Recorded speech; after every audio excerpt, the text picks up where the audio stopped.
No ar, Faixa Livre, rádio jornalismo de verdade, a informação de primeira qualidade, a interpretação e os comentários das notícias, entrevistas, o contraditório.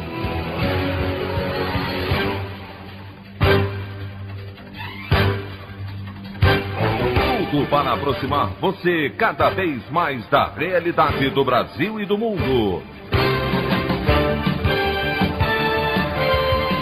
Apresentação: Anderson Gomes. O Brasil ultrapassa a tenebrosa marca de 500 mil de mortes pela pandemia de Covid-19 e presidente Jair Bolsonaro sequer faz menção ao fato. Em resposta ao projeto genocida do ex-capitão, milhares de brasileiros lotam as ruas do país em mais um ato pela saída de Jair Bolsonaro do poder. Manifestações de sábado ultrapassam em volume os atos do 29M e pressionam o Congresso pelo impeachment do chefe do Executivo. Essas e outras notícias, a edição desta segunda-feira, 21 de junho do ano de 2021, do programa Faixa Livre.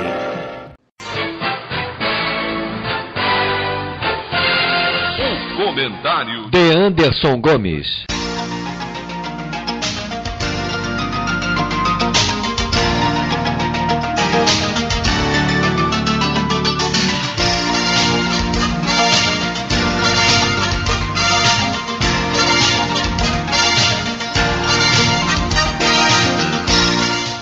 Bom dia, ouvintes. Eu começo o nosso editorial de hoje com um questionamento. Como nós podemos classificar uma pessoa que não se sensibiliza pela morte de 500 mil de conterrâneos por uma doença?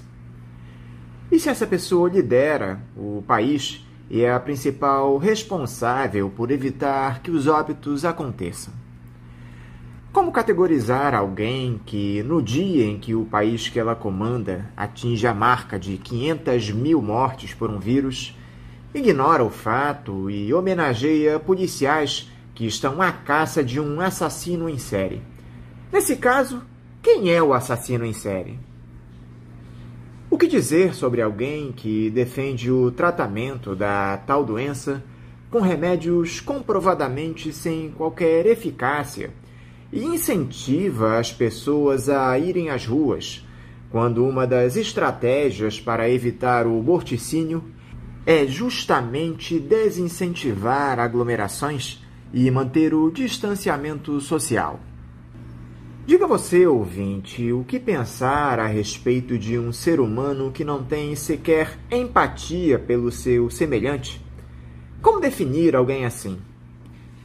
Eu só conheço uma palavra capaz de expressar o que essa figura representa no cenário que eu acabei de traçar: genocida. Mas no simbólico dia em que o Brasil ultrapassou 500 mil de mortes pela pandemia de Covid-19, o povo brasileiro deu a maior demonstração de que não aceita mais esse sujeito na presidência da República e, mesmo com o temor do vírus, deu um exemplo de civilidade, respeitando as normas de segurança para evitar as infecções e lotou as ruas do país pelo Fora Bolsonaro por vacina no braço e comida no prato. Eu farei a leitura de um artigo escrito pelo sociólogo Rudar Hitch, onde ele trata o que representaram os atos do último sábado por todo o país. O título do texto é "Mudou o patamar". As manifestações gigantes de ontem, em número de pessoas e de cidades mobilizadas, alteraram a configuração do embate entre forças populares, nada de republicanismos por aqui, e a extrema-direita. Foram registrados 427 atos realizados no Brasil e em 17 países no exterior. Estima-se que ontem foram 750 mil pessoas às ruas contra Bolsonaro e sua agenda genocida. A grande imprensa não consegue, como ocorreu na campanha das diretas, esconder a pujança das mobilizações. Atingimos 500 mil mortes causadas pela orientação para a contaminação do rebanho de brasileiros, pela indicação de uso irresponsável de remédios para outros fins que o combate a vírus. Vírus não é protozoário. Os crimes de responsabilidade se amontoam. Ele já teve seu tempo de brincar de governante. Já brincou com emas e fingiu estar perdendo fôlego, reproduzindo a agonia dos que tentaram internação por não conseguir mais respirar. Talvez, finalmente, parcelas maiores da população do nosso país tenham chegado ao basta. Agora, a mudança de patamar de embate exige nova postura das entidades que lideram as manifestações. Farei algumas ponderações a respeito. Começo com a data. O foco não é mais 2022, por mais que Lula e lulistas queiram. A data é 2021. Tanta gente na rua não aponta para 2022. Outra necessidade é que a liderança das mobilizações ganhe um rosto. É preciso ganharmos uma referência que, como afirmei, não se limite a 2022. É preciso ter interlocutor neste embate cada vez mais tenso. Não podemos repetir a invisibilidade da condução que ocorreu em 2013. Todos que me acompanham sabem o quanto eu sugiro que 2013 foi um momento especial da política no país, inaugurando o século XXI por aqui. Nada a ver com o discurso fácil que 2013 tinha relação com a extrema-direita. Fiz pesquisa de campo para fundamentar minha leitura. Contudo, o maior erro político cometido em 2013 foi o tal sem liderança. O discurso juvenil, ou principista no caso dos anarquistas e autonomistas, levou ao paroxismo de se negarem a negociar como bloco. Quando se sentaram numa mesa, diziam que só se representavam. Na prática, a agenda se perdeu. Nem mesmo se apresentou como múltipla. Ela simplesmente desapareceu. E deu lugar à disputa das interpretações. A grande imprensa saiu correndo dizendo que a pauta era a corrupção e o papel do MP. O Anonymous apresentou pauta. A esquerda... Era o momento mais importante para uma reviravolta na política nacional, mas a Torre de Babel era de tal monta que os governos acuados não sabiam o que e com quem negociar. Dilma tentou, na verdade, o então ministro Gilberto Carvalho e deu com burros na água. Não podemos repetir o erro. Para que as manifestações precisam de um rosto? Para apresentar uma agenda e pressionar os congressistas. Agora é preciso ter uma coordenação política que esteja à altura desse novo patamar político que se ganhou ontem. As ruas estão além do impacto da CPI. Ligando os pontos. A. A luta política contra a extrema-direita não aponta para 2022, mas para uma ofensiva para agora. B. Para tanto, é preciso que as mobilizações e ofensiva ganhem um rosto. O coletivo de 600 entidades que lideraram as manifestações de 29M e 19J. C. Finalmente, a apresentação de uma agenda do presente e do futuro. A agenda e a ofensiva política popular têm que avançar sobre o terreno do Centrão. A agenda nacional econômica não está nas mãos de Paulo Guedes, mas do Centrão. A parca estabilidade do governo está nas mãos do Centrão. O Centrão é o alvo. É a peça que gera o efeito dominó. Portanto, seria fundamental que cards e cartazes denunciando a posição dos parlamentares que dão sustentação à agenda de destruição do Brasil e de aumento da precariedade social se espalhassem pelo país. Somente assim as manifestações poderão se tornar uma ameaça. Somente assim os parlamentares perceberão que estão sendo acompanhados em seu voto e que suas bases eleitorais começam a ligá-los com o governo e seu sofrimento. Enfim, o patamar de embate político foi alterado.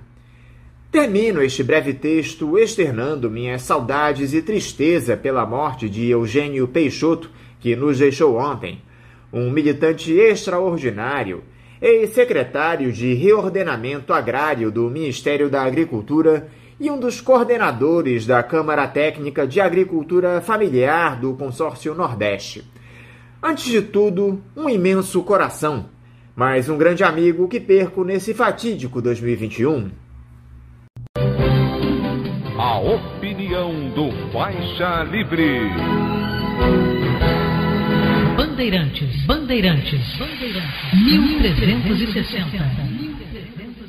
Estamos apresentando Faixa Livre. Voltamos a apresentar Faixa Livre. Estamos de volta, ouvintes, com o início da edição de hoje do programa Faixa Livre, que tem na sua produção a jornalista Celeste Sintra, auxiliada pela também jornalista Natália Moraes, tendo no comando do áudio o Francisco. Meu bom dia a todos. E meu bom dia também a você, que pode aqui participar nos enviando mensagens eletrônicas para o endereço ouvinte@programafaixalivre.com.br ou ainda registrando suas participações diretamente nas nossas redes sociais. No Facebook, nossa página é o Programa Faixa Livre. No Twitter e no Instagram, para deixar o seu recado, basta seguir os perfis @PGMFaixaLivre. Lembrando que as participações por telefone estão inviabilizadas, pois durante o período da pandemia do novo coronavírus, nosso programa está sendo gravado no dia anterior à sua veiculação. Pedimos desculpas aos nossos ouvintes que costumam interagir conosco desta forma, mas foi a maneira encontrada pela equipe do Faixa Livre para mantê-los informados sobre o que acontece no país e no mundo com essa nossa visão crítica e, ao mesmo tempo, preservando a saúde dos profissionais que levam o programa ao ar.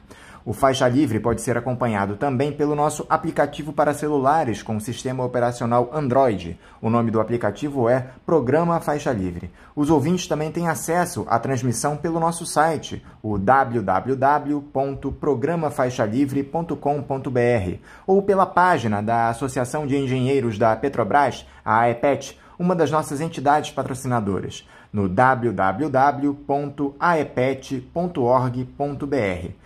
Para quem perdeu alguma das edições ou quer ouvir novamente o Faixa Livre, os áudios das entrevistas e editoriais estão disponíveis no nosso podcast, nos aplicativos Spotify, Deezer e Castbox. E dando início às nossas entrevistas, eu cumprimento o jornalista e vice-presidente da Associação Brasileira de Imprensa, ABI, Cid Benjamin. Cid Benjamin, bom dia. Bom dia, Anderson. Bom dia, ouvintes do querido Faixa Livre. É sempre um prazer estar aqui conversando com vocês. Cid, muito obrigado por você mais uma vez dialogar aqui conosco no Faixa Livre. Cid, a tragédia social e humana que se estabeleceu no país desde a chegada do Jair Bolsonaro ao poder alcançou nesse último fim de semana o seu marco mais simbólico. O Brasil atingiu as 500 mil mortes pela pandemia de Covid-19. 500 mil famílias que choram, 500 mil brasileiros que se foram, muito pela irresponsabilidade desse sujeito, que só é presidente pelo cargo que ocupa, mas não demonstra qualquer característica de um chefe de nação. Bolsonaro é a face mais nefasta desse caos que nós atravessamos, Cid. Eu te confesso que nem sei muito o que dizer, tamanha revolta com tudo que está colocado. O que você poderia nos falar, Cid, a respeito desse 500 mil de mortes pela Covid-19 nesse projeto genocida do senhor Jair Bolsonaro? Anderson, você falou da irresponsabilidade do governo. É verdade, o governo Bolsonaro é um governo irresponsável, mas ele é mais do que isso, é um governo criminoso. Diante dessa pandemia, ele fazer campanha contra a vacina, ele estimular a aglomeração, incentivar que as pessoas não usem máscara. Isso aí não é mais irresponsabilidade só. Isso já está no campo do crime. A CPI da Covid tem mostrado como o governo não quis comprar vacina em tempo hábil, como o governo atuou para desestimular qualquer medida de prevenção da Covid. Como o governo, enfim, é diretamente responsável por esse índice de 500 mil de mortos. Eu prefiro falar até 500 mil do que 500 mil, porque 500 mil é mais chocante. 500 mil de pessoas morreram no Brasil e vão morrer mais, porque a pandemia não está controlada, por culpa exclusiva do senhor Jair Bolsonaro. De forma que é mais do que irresponsabilidade, é um comportamento criminoso de um genocida. Já não passou da hora, Cid, de a sociedade civil reagir a esse morticínio promovido pelo Jair Bolsonaro, mas reagir de maneira definitiva, ocupando Brasília, cercando o Palácio do Planalto, o Congresso Nacional. É tão inacreditável o que vem acontecendo que, mesmo com os riscos provocados pela pandemia, me parece imperioso que a população se mobilize para tirar esse sujeito da presidência da República. Anderson, você tem razão. E o povo brasileiro está sentindo isso. O povo brasileiro não é que ele esteja despreocupado em relação à pandemia. Não, ele está muito preocupado. Só que ele sente, já sentiu e está sentindo cada vez mais, de que pior e mais perigoso do que a pandemia é esse governo. Daí que mesmo as pessoas tendo receio de se contaminarem, tendo receio do coronavírus, estão indo para as ruas. Esses atos de ontem, que foram em 600 cidades, isso é muita coisa, em 600 cidades diferentes houve atos, e foram muito maiores do que os atos anteriores. E essa coisa tende a crescer,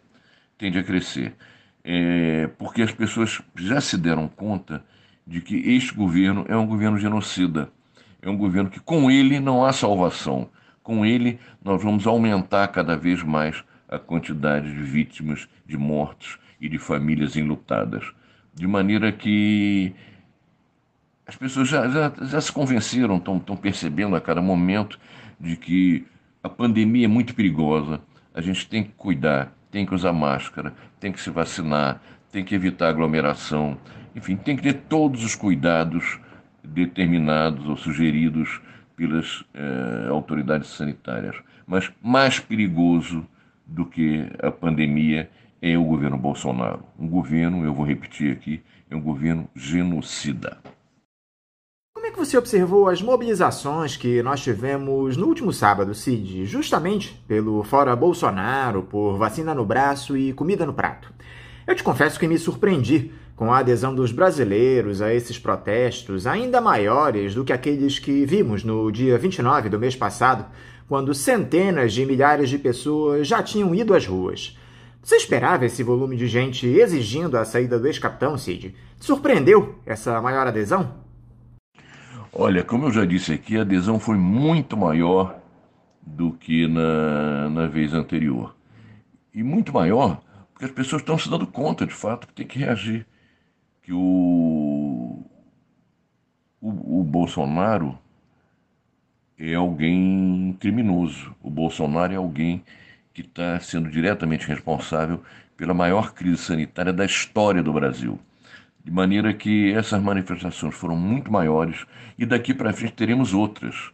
Quer dizer, é inimaginável se deixar no governo, se continuar tendo na presidência da República um cidadão que tem um comportamento de genocida. De maneira que o povo brasileiro está levantando a cabeça por ter compreendido mesmo que a pandemia é perigosa, temos que ter as precauções todas, mas temos um governo muito mais perigoso do que a pandemia. Por falar em mobilizações, Cid, a Celeste Sintra, nossa produtora, nos lembra aqui de um episódio marcante que completa 53 anos no próximo dia 26, aquela histórica passeata dos 100 mil aqui no Rio de Janeiro contra a ditadura militar. Apesar de ela reunir estudantes, intelectuais, artistas e outras forças democráticas da época, essa passeata gerou posições contraditórias. Houve quem fosse contra esse movimento. De toda forma, a mobilização acabou trazendo uma fagulha de esperança para a população em meio ao autoritarismo. O problema é que logo depois desse episódio a ditadura instituiu sua medida mais covarde, que foi o ato institucional número 5. Como é que você observou à época essa passeata dos 100 mil, Cid? Você chegou a participar dela? E hoje, você considera que ela foi um erro dos militantes contrários à ditadura?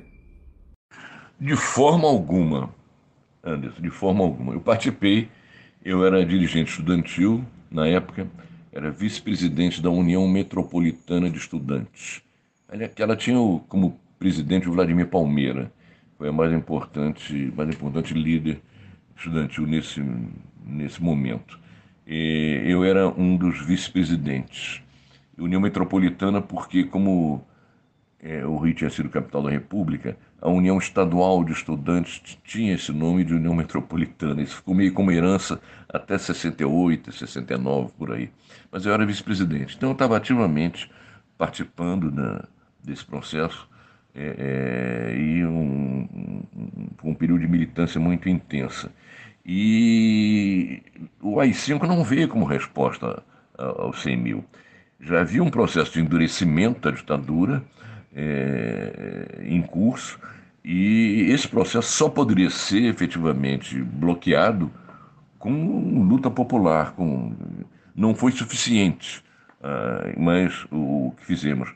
Mas em vez de fazer autocrítica ou me arrepender, eu só lamento que depois dos 100 mil não tivéssemos tido 200, 300, 400 mil, 1 milhão de pessoas, porque aí não haveria AI-5, não haveria fechamento da ditadura. De maneira que foi uma luta muito importante, essa da resistência em 68, e a passeata dos 100 mil ocupou um lugar de destaque nessa resistência. É ilusão achar que abaixando a cabeça os ditadores vão moderar ou recuar. Isso me lembra um pouco, depois, quando eu estive preso no DOI-CODE, que era o principal centro de torturas no país. Havia vários DOI-CODEs, mas no Rio de Janeiro, o DOI-CODE de cada grande cidade era o principal centro de tortura. E eu estive aqui no Rio de Janeiro, preso no DOI-CODE. E alguns torturadores tentavam responsabilizar os presos torturados pelos sofrimentos que estavam tendo, dizendo: você está sendo torturado porque não quer falar. Ora, isso aí é uma lógica inaceitável, entende? Responsabilizar quem resistiu contra a ditadura pelo fechamento do regime é escandaloso, é um absurdo. De maneira que eu só lamento que depois dos 100 mil não tivesse havido 200, 300, 400 mil, porque aí os militares seriam varridos do poder muito antes do que o momento em que foram obrigados a sair. Há algum paralelo, Cid, que possa ser estabelecido entre aquele momento, em 1968, e o que atravessamos agora? É evidente que, naquela época, nós já vivíamos um regime abertamente autoritário, mas atualmente a mão pesada do Estado policial já atua de maneira muito clara. Anderson e queridos ouvintes, são situações diferentes.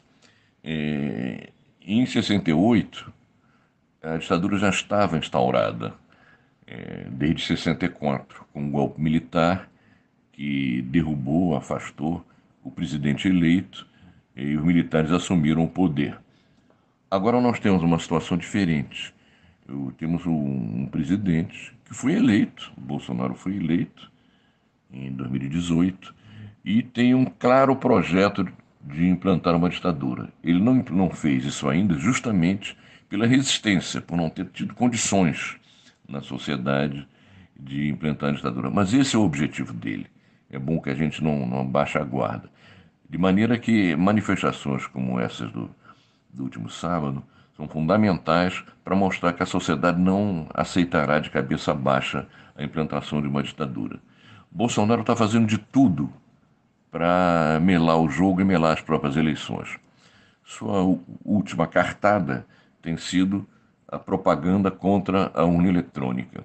Ora, a urna eletrônica existe há mais de 20 anos, esse voto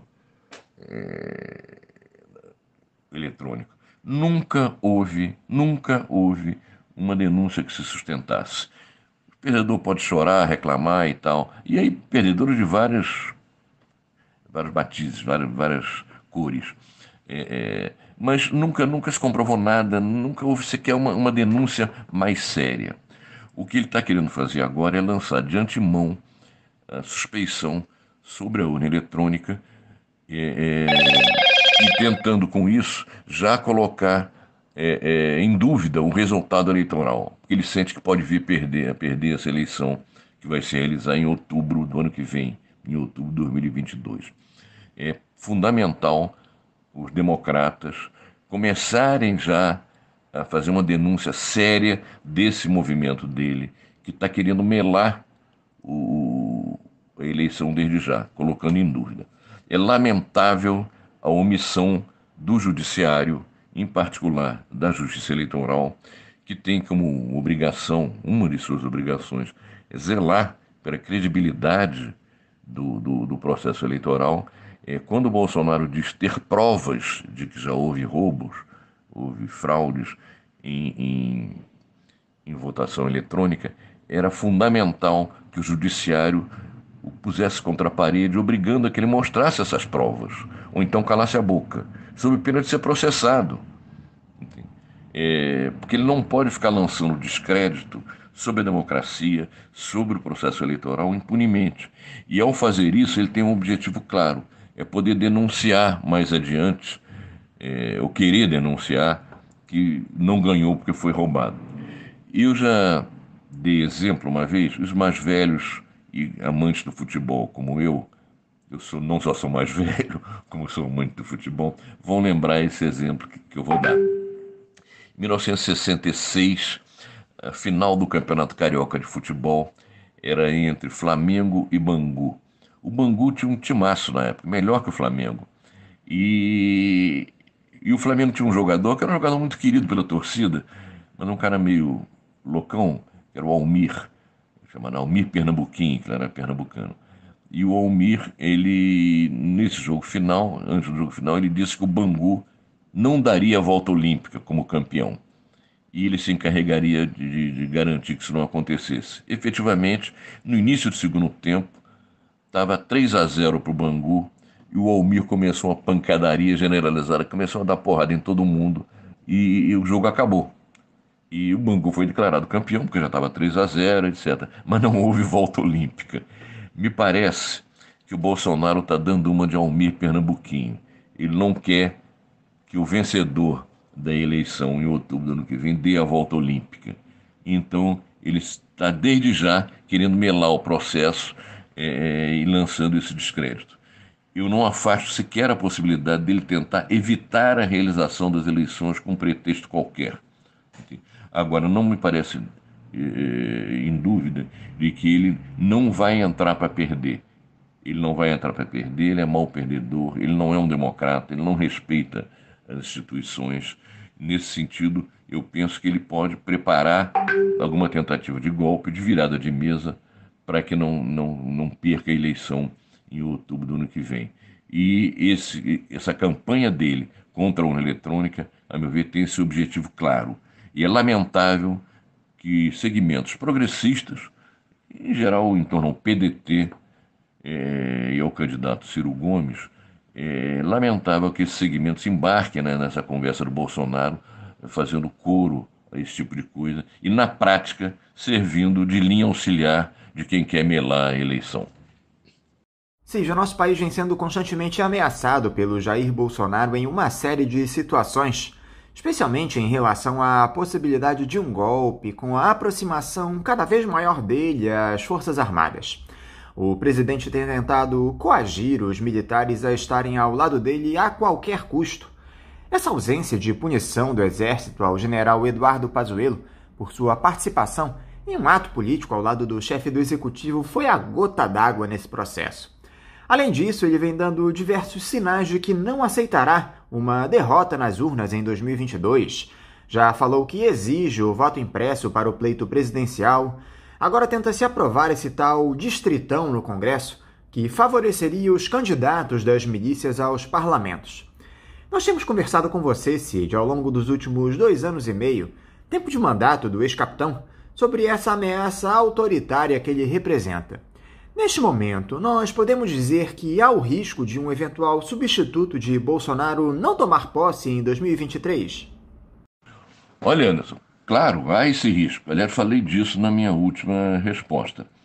O Bolsonaro não vai, se ele tiver, considerar que tem chance de perder a eleição, e ele tem chance, ele vai querer virar a mesa. Entende? E aí, o episódio do Pazuello citado por você é muito ruim. Não se pode afirmar de forma peremptória se o Exército recuou ao não punir Pazuello ou se o Exército capitulou inteiramente, se ajoelhando aos pés do capitão presidente. Agora, efetivamente, a não punição do Pazuello é um precedente gravíssimo, porque o Exército não pode ser visto como guarda pretoriana de algum presidente. O Exército, ele é uma instituição de Estado, ele não tem que servir a governos, ele tem que estar lá com as funções constitucionais de defesa do país, como uma instituição de Estado. De maneira que quando o Exército aceita aquela desculpa de que o Pazuello participou daquela coisa das motos, depois subiu no carro de som e fez um discurso, aquilo não era um ato político, que era um simples passeio de motocicleta, quer dizer, é uma coisa vexaminosa, quer dizer, dá vergonha alguém dizer isso, e dá mais vergonha ainda o Exército aceitar esse tipo de explicação. Uma justificativa que foi dada é de que foi melhor assim, porque se o Pazuello fosse punido, o Bolsonaro ia intervir e perdoar o Pazuello e tirar o chefe do Exército. E então seria pior. Mas como seria pior? Seria melhor, porque mostra que o Exército não está agachado nesse papel vergonhoso. Bom, qual seria o papel do Exército no suposto golpe de Estado futuro do Bolsonaro? Não sei. Na Bolívia, por exemplo, um golpe que depois o Evo Morales, presidente eleito, não teve a participação direta do Exército. O comandante do Exército foi subornado para não tirar as tropas dos quartéis. E simplesmente, então, o Exército ficou nos quartéis e as milícias, as polícias, deram o golpe. Bolsonaro está pensando em fazer algo parecido aqui no Brasil? Não sei. Agora, efetivamente, essa é uma possibilidade. E o Bolsonaro tem relações íntimas com os milicianos, com as milícias. Os chefes das milícias aqui estiveram lotados no gabinete dos filhos dele. E ele tem, enfim, essas relações com as milícias, da família Bolsonaro com as milícias, são relações notórias. Bolsonaro tem discursos, inclusive, quando ele era deputado, conclamando aqui matadores de aluguel e milicianos de outros estados, em particular um miliciano da Bahia. Se ele tivesse incomodado, ela poderia vir para o Rio, que Bolsonaro ia quebrar lanças para protegê-lo, etc. Então, enfim, um golpe não necessariamente será um golpe como foi o de 64, que o Exército e as Forças Armadas deram o golpe.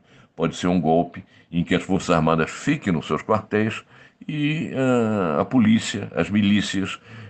Nós temos 500 mil policiais militares em todo o Brasil, muitos deles, a maioria deles, deve ser dito, alinhada com o Bolsonaro e sem nenhum apreço pelas instituições democráticas, entende? Que estão sendo adestradas há anos para espancar, humilhar e matar a população pobre, de maneira que é uma situação muito sensível. E só a mobilização, só a sociedade se mobilizando, indo para a rua, a gente pode brecar isso. É ilusão achar que conversa de bastidores com Bolsonaro e com os golpistas, esse processo pode ser freado. Quem segue avançando nos trabalhos é a CPI da pandemia lá no Senado, Cid. E na semana passada, os parlamentares receberam o ex-governador do Rio, Wilson Witzel, para um depoimento. O político procurou usar a comissão como um palanque para se defender da sua cassação aqui no estado, mas fez uma série de acusações ao presidente Jair Bolsonaro e sua família, denunciando algum envolvimento do entorno do ex-capitão com o assassinato de Marielle Franco, apontando que Flávio Bolsonaro seria o dono, entre aspas, dos hospitais federais no Rio, indicando nomes para cargos. Como é que você analisou esse depoimento do Witzel, Cid? É mais ressentimento do ex-governador ou ele, de fato, conhece muitos podres da família que ocupa o poder no país? O Anderson, eu acho que tem de tudo aí. Eu não confio um tostão furado no Witzel. Ele não só é um fascista também, como tudo indica pelas provas que foram levantadas aí, ele não prima pela honestidade. Agora, há ressentimento dele em relação ao Bolsonaro. logo que ele assumiu o cargo de governador, ele disse que seria candidato à presidência da República. O Bolsonaro não gostou disso, passou a vê-lo como um virtual concorrente e começou a briga entre os dois. Eu não tenho elementos para corroborar as acusações feitas pelo Witzel. Acho plenamente cabíveis, pode ser que isso tudo seja verdade. Embora eu não confie no Witzel. Se ele tem essas informações, por que ele só falou agora na CPI? Por que ele, como governador, não... Ele disse que, inclusive, o Bolsonaro tentou impedir ou ficou incomodado com as investigações sobre a morte, o assassinato da Marielle. Agora, por que o Witzel, que era governador, ele tirou o primeiro delegado das investigações e o mandou para um curso na Itália? Entende? Quer dizer, quem mexe com esses cargos na polícia é o governador, a quem a polícia é subordinada. De maneira que aí é briga de bandido. Eu não acredito, a princípio, em nada do que diz o Bolsonaro e nada do que diz o Witzel. Pode ser que alguns deles estejam dizendo verdades aqui e ali, mas o Witzel não merece a menor credibilidade, assim como o Bolsonaro também não merece. Isso aí é briga de bandido para mim. E essa saída do Marcelo Freixo do PSOL e posterior filiação ao PSB para concorrer ao governo do estado, Cid, naquela chamada ampla aliança para derrotar o bolsonarismo. Você enxerga esse movimento do deputado como algo que seja de fato necessário ou foi um erro estratégico esse de tentar buscar apoio na direita ultraliberal?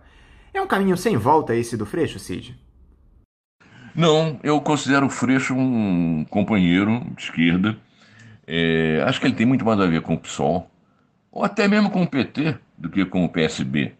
A título de lembrança, eu quero dizer aqui que quando houve o impeachment da Dilma, o PSB, Partido Socialista Brasileiro, para onde foi o Freixo, ele tinha 32 deputados, 29 votaram a favor do impeachment. Quer dizer, não é um partido de esquerda, o PSB. Pode ser aliado aqui, ali, mas não. Imagino nessa situação, se uma situação como essa se repete, como é que ficaria o Freixo? Ele se sentiria à vontade num partido em que a esmagadora maioria da bancada estaria votando pelo impeachment da Dilma, num processo golpista? Eu penso que não. Eu tenho o Freixo em muito boa conta, ele não se sentiria à vontade aí. Acho que ele fez um erro de cálculo sério, o Freixo, porque o que ele diz, tem uma ampla aliança contra o Bolsonaro, isso faz parte dos seus comuns e é razoável, é razoável.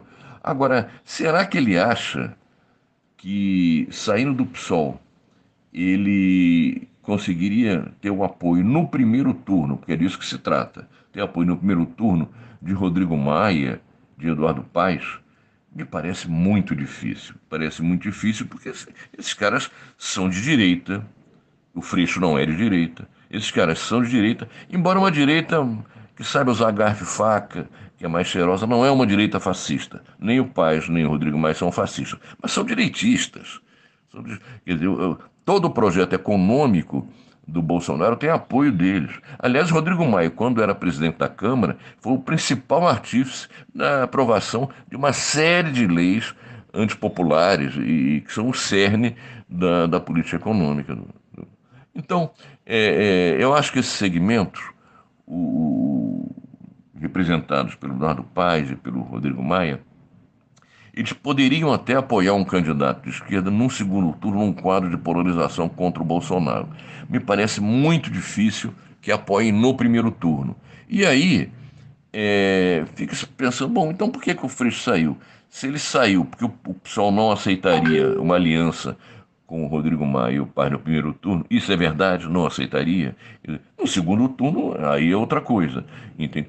Ele vai conseguir, estando no PSB, vai conseguir o apoio dessa gente, dessa turminha braba, embora não fascista, no primeiro turno? Eu acho difícil. Então, acho que ele se precipitou e acho até que no futuro ele tende a se arrepender disso, porque ele não terá o apoio dessa gente, eu seria capaz de apostar.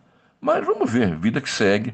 O Freixo continua sendo uma pessoa de esquerda, tem um mandato muito bom, Pode haver crítica aqui ou ali, mas ele, no essencial, o mandato dele é muito bom e é um companheiro da esquerda. Acho que ele vai acabar se arrependendo do passo que deu.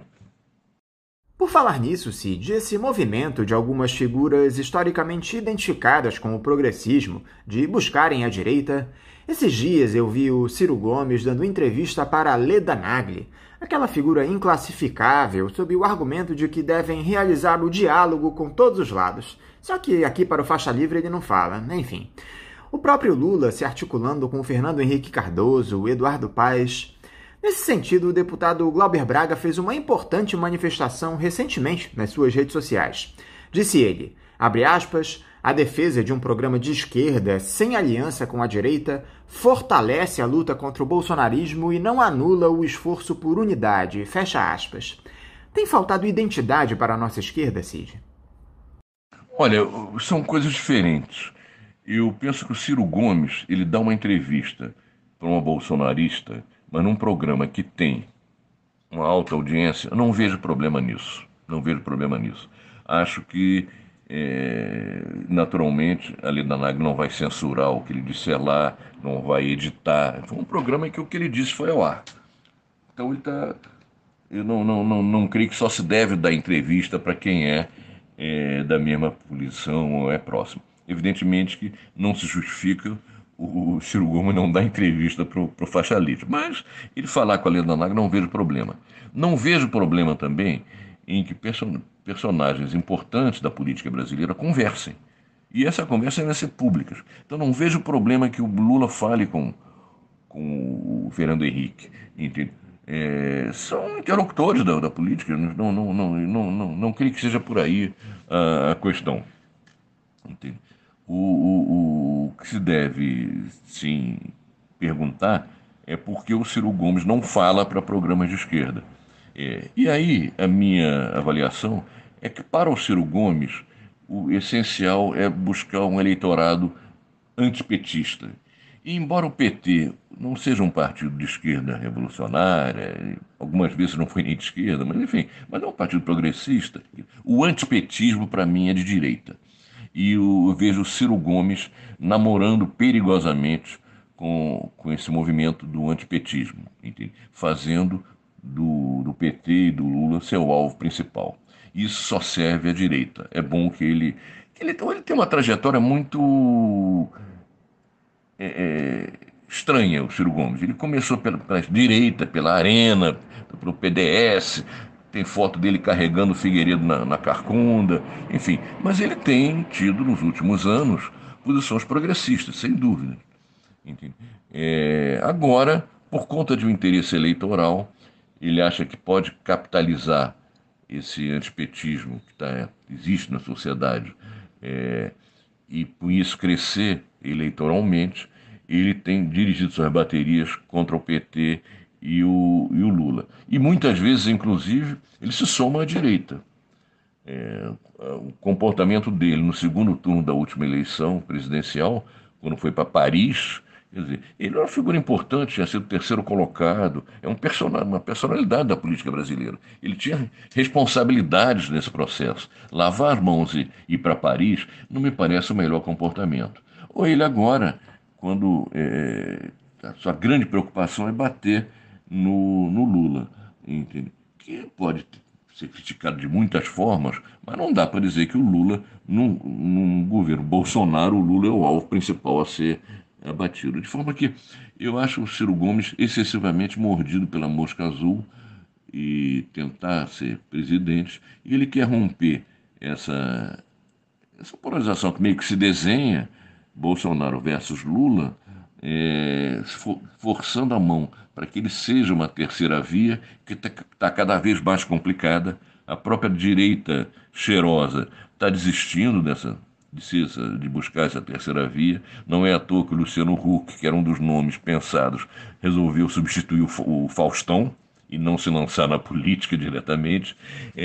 Então, eu acho que o Ciro, meio sem espaço, ele está buscando o espaço com o discurso de fazer do PT e o Lula os adversários principais. Isso é um erro político E não condiz, não digo com a trajetória do Ciro, porque a trajetória dele parece mais a de biruta de aeroporto, mas é a trajetória mais recente dele, que tem sido uma trajetória positiva e progressista.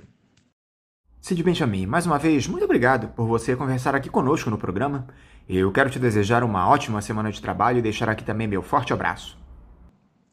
Anderson, mais uma vez eu agradeço o convite, estou à disposição do Faixa Livre e penso que nesses dias que nós vivemos, trincheiras como o Faixa Livre são fundamentais, têm que ser fortalecidas, têm que ser prestigiadas.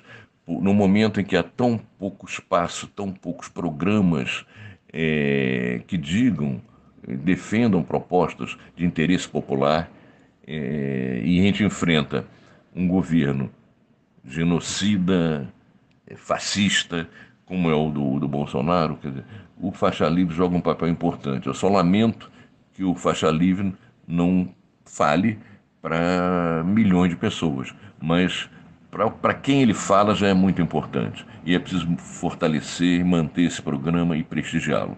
De maneira que eu estou à disposição de vocês, quando for preciso, é só conversar, me chamar. As meninas do Faixa Livre, como eu gosto de dizer, são duas jovens, né? Enfim, são minhas amigas, têm meus telefones, é só falar comigo que eu estou à disposição de vocês. Um beijo grande aí para as meninas e um beijo para você também, Anderson, e para todos os ouvintes do Faixa Livre. Conversamos aqui com o jornalista e vice-presidente da Associação Brasileira de Imprensa, ABI, Cid Benjamin. Como vocês, ouvintes, sabem, o Faixa Livre tem passado por um processo de transição nos últimos tempos que provocou algumas mudanças e também adaptações às novas tecnologias. Uma delas é justamente a adoção de uma chave Pix, essa nova modalidade de transferência de valores para os ouvintes que desejam contribuir com qualquer quantia para a manutenção do programa. Portanto, para você que já aderiu a essa nova tecnologia, a chave Pix da conta do Faixa Livre é o nosso e-mail, ouvinte@programafaixalivre.com.br. Repetindo, a nossa chave Pix é ouvinte@programafaixalivre.com.br. Para você que faz transferências da maneira tradicional, a nossa conta em nome da Associação de Funcionários do BNDES, a AFBNDES, no Banco Itaú, agência 1964, conta corrente de número 03004, dígito 1. Repetindo, a agência do Banco Itaú, 1964, conta corrente 03004, dígito 1. O CNPJ da AFBNDES para a realização de depósitos de quem não é cliente do referido banco é o 33984-550-0001-41. Repetindo, o CNPJ da AFBNDES é o 33984-550-0001-41. Lembrando que todos os recursos depositados nessa conta são destinados exclusivamente ao financiamento dos custos do Faixa Livre. Para quem não conseguir anotar as informações referentes à conta, elas estarão disponíveis no nosso site, o www.programafaixalivre.com.br, e nas nossas redes sociais, no Facebook, Twitter e Instagram. Então, repetindo mais uma vez, a nossa chave Pix é ouvinte@programafaixalivre.com.br e a conta corrente da AFBNDES do Banco Itaú, agência 1964, conta de número 03004, dígito 1. Vamos agora ao nosso primeiro intervalo. Voltaremos já já. Voltamos a apresentar Faixa Livre. Já voltamos, ouvintes, e agora eu saúdo o sociólogo e professor da Universidade Federal Rural do Rio de Janeiro, José Cláudio Souza Alves. José Cláudio, bom dia. Bom dia, Anderson Gomes, tudo bem? Bom dia para você e para os seus ouvintes. Muito bom estar aqui de novo com vocês. Zé Cláudio, muito obrigado por você mais uma vez se dispor a dialogar conosco aqui no Faixa Livre. Zé Cláudio, nós temos alguns temas importantes para tratar hoje, mas eu queria começar por esse mais recente, que foi o depoimento até certo ponto surpreendente do governador do Rio de Janeiro, Wilson Witzel, para a CPI da pandemia no Senado. O político caçado por suspeita de participação em um esquema de corrupção na área da saúde denunciou a presença de milicianos no comando das organizações sociais, essas que administram hospitais e clínicas da família aqui no Rio, e que o senador Flávio Bolsonaro, filho do presidente da República, seria o dono, entre aspas, das unidades federais. Você que tem um enorme conhecimento da relação das milícias com o Estado, acredita que essa denúncia grave do ex-governador possa estar baseada em fatos? Procedem essas declarações do Witzel, José Cláudio, a respeito do envolvimento da milícia com as OS? Anderson, essas relações da milícia com as OS, isso é antigo, Anderson, isso já se estabeleceu já há bastante tempo. E digo mais, não é só com as OS. Há uma relação íntima e profunda das milícias com os contratados, aqueles que trabalham em prefeituras, governos do Estado, a partir de contratos feitos diretamente com o executivo municipal ou estadual. Esses são esquemas antigos e funcionam muito a partir de uma atuação cruzada. Como é que seria isso, Anderson? Você tem políticos locais, vereadores, prefeitos, deputados estaduais, né, principalmente aqui no estado do Rio de Janeiro, que têm seus interesses políticos e passam, então, a controlar essas empresas que prestam serviço e controlam de várias maneiras. Eles podem ser donos, e aí tem essa acusação do Flávio Bolsonaro ser dono desse tipo de empresa, mas eles podem também estar indicando pelo jogo político os nomes daqueles que irão compor o quadro de funcionários dessas empresas ou o quadro de contratados pelas prefeituras ou pelo governo. Isso funciona muito já e muito fortemente, principalmente em anos próximos aos anos eleitorais. Vou dar um exemplo a você. Em 2019, os milicianos já estavam indicando para as prefeituras da Baixada, e acredito eu também tenho informações sobre isso, para a Prefeitura do Rio de Janeiro, nomes de pessoas que passariam a compor o quadro dos contratados pela Prefeitura. Então ocorre toda uma dança de cadeiras, nomes de contratados anteriores passam a ser preteridos, excluídos, retirados da lista, para que novos nomes sejam incluídos, e esses novos nomes incluídos são os nomes indicados por políticos, e principalmente quando se trata de políticos vinculados à milícia. Por que isso, Anderson? Porque a milícia ela é uma certeza do controle eleitoral de áreas muito amplas. Então, a milícia não é só uma estrutura criminosa que ganha dinheiro, pratica crimes e tudo mais. A milícia é principalmente uma estrutura de controle territorial, controle econômico de áreas e, sobretudo, controle eleitoral político, né? Então, essa dimensão miliciana é muito forte já há bastante tempo. Eu tenho notícias sobre isso. As OS, elas passam, então, a semelhança daquilo que ocorre nas prefeituras com os contratados, elas passam, então, a partir de influência política e influência miliciana, já que a milícia significa um forte controle de votações em áreas significativas para os políticos locais, a milícia se torna um eixo de indicação de nomes de controle. E muitas vezes ela não só indica, como ela é dona das OS, né?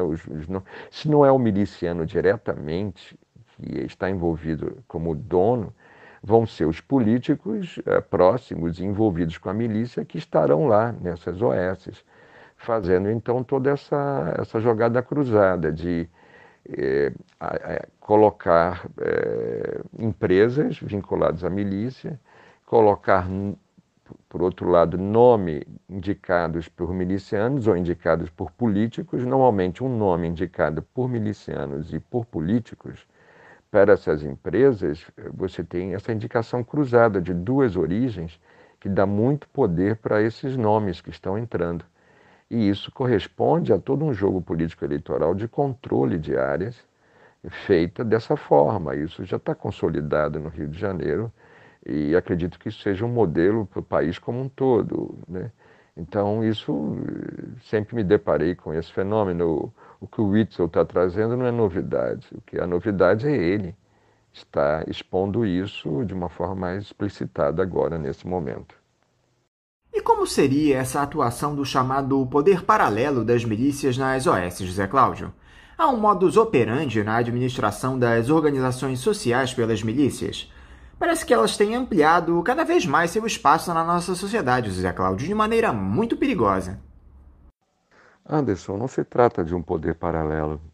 A milícia é composta por agentes públicos de segurança na sua base. É claro que ela faz parceria com facções do tráfico de drogas, com outros grupos criminais, mas não é paralelo, é o próprio Estado, é uma estrutura que está dentro do Estado, que conta com o poder executivo, o legislativo e do judiciário.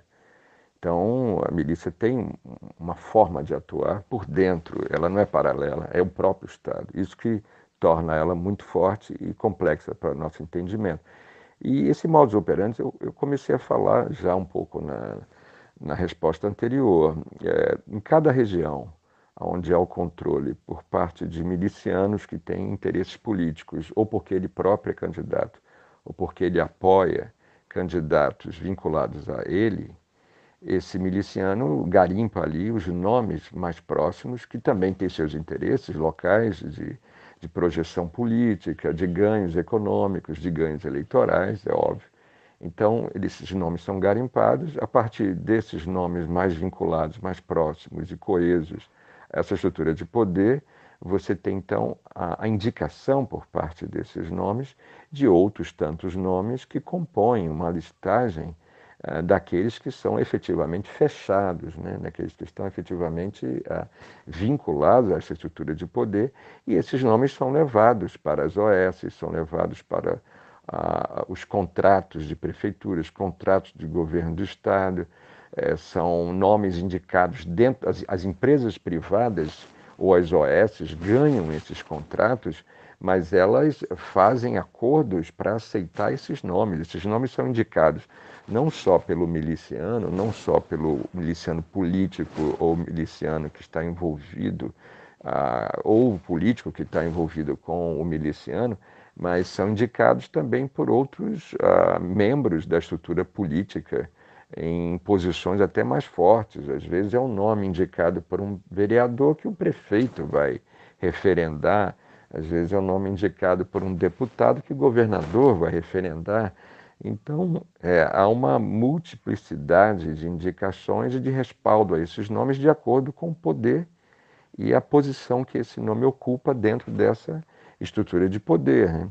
Esse modus operandi funciona assim. E aí os nomes que não estão vinculados a essa estrutura, os nomes mais frágeis, que não prestam serviços adequados a essa estrutura, vão ser eliminados. Aí quero chamar a atenção para outra coisa. Quando são servidores concursados, aí a estratégia é outra. A estratégia é perseguição, a estratégia é redução de direitos, a estratégia é jogar esse servidor nas piores dimensões de trabalho, de equipamentos, de distância, ou de periculosidade, ou de risco. Então você tem uma forma, ou, como é o caso, por exemplo, dar um exemplo para você, Duque de Caxias, o prefeito simplesmente destruiu a categoria dos professores municipais, como o CEP, o Sindicato Estadual dos dos Profissionais da Educação. Nessa cidade tem uma atuação histórica muito forte. O prefeito fez o quê? Ele destruiu o plano de carreira desses profissionais, então cortou direitos, ele cassou as licenças sindicais que permitiam o funcionamento do sindicato, do CEP, ele retirou da folha de pagamento a contribuição sindical e ele não pagou salários que até hoje não foram pagos e estão atrasados, e trata essa categoria de uma forma brutal, destruindo a sua capacidade de organizar. Isso também é uma outra estratégia que está presente. Então, não é só o contratado ou o funcionário de OAS, o próprio servidor público concursado, com estabilidade, ele vai sofrer muito. Tem uma outra prefeitura, por exemplo, a de Belford Roxo, onde há uma fiscalização em redes sociais para ver o que os funcionários, servidores públicos estão falando da prefeitura, e caso você cometa qualquer deslize ou crítica, né, o deslize é uma crítica à administração, essas pessoas são perseguidas, são praticamente, vão sofrer tanto que há um terror em cima dessas pessoas. Hoje a prefeitura de Mesquita está fazendo isso com os professores, está jogando, tirando direitos, caçando, nesse exato momento estou falando, está excluindo pessoas e suas aposentadorias, está jogando profissionais da educação para áreas com risco e distantes, está limitando o funcionamento, o trabalho dessas pessoas a partir das péssimas condições, restringindo direitos garantidos para esses servidores, tudo como uma forma de controle e conflito com aqueles que são os servidores concursados. Então, essa é uma prática já também bastante consolidada. José Cláudio, um outro episódio muito importante aqui no nosso estado foi a morte de Wellington da Silva Braga, conhecido como Eco, um dos criminosos mais perigosos do país e que comandava a maior milícia do Rio de Janeiro, uma que já foi apelidada de Liga da Justiça e agora era chamada de Bonde do Eco, com área de atuação na Zona Oeste. O Eco foi morto após uma ação da Polícia Civil na comunidade Três Pontes, no bairro de Paciência, quando foi visitar a família. O miliciano trocou tiros com os policiais, foi capturado ferido e, pela versão oficial, foi morto com um tiro a queima-roupa dentro do veículo que o transportava ao tentar tomar a arma de um policial. Primeiro, José Cláudio, o que representa essa morte do Eco para a estrutura das milícias aqui no Rio de Janeiro? A morte do Eco está implicada numa estratégia que vem ocorrendo dentro do governo do Estado do Rio de Janeiro, a partir da atuação da Polícia Civil, principalmente, que se iniciou em outubro do ano passado com uma operação a um mês das eleições, em outubro de 2020, que vitimou 17 pessoas, 5 em Nova Iguaçu e 12 em Itaguaí, sob a alegação de que se tratava de uma narcomilícia. Na verdade, ali foi uma jogada de mestre, se transformou a milícia numa espécie de palanque, aonde matar narcomilicianos, na verdade, você com esse conceito de narcomiliciano, você retira a responsabilidade de cima dos agentes públicos de segurança, que são do Estado, joga a responsabilidade da milícia nas costas dos traficantes, e isso libera a estrutura de execução sumária da polícia, que passa a matar essas pessoas, e que naquele momento foi uma jogada política fantástica. Você estava na véspera das eleições, com um discurso da extrema-direita que apoia o bandido bom, bandido morto, logo a lógica do extermínio, e uma operação desse porte, com esse volume de mortos ao meio das eleições, indicava nitidamente o apoio a essa plataforma política, hoje muito fortalecida com o bolsonarismo e com aqueles vinculados à extrema-direita e vinculados ao bolsonarismo. O Eco não é uma figura central. A meu ver, ele foi construído assim por toda uma dimensão midiática atribuída a ele.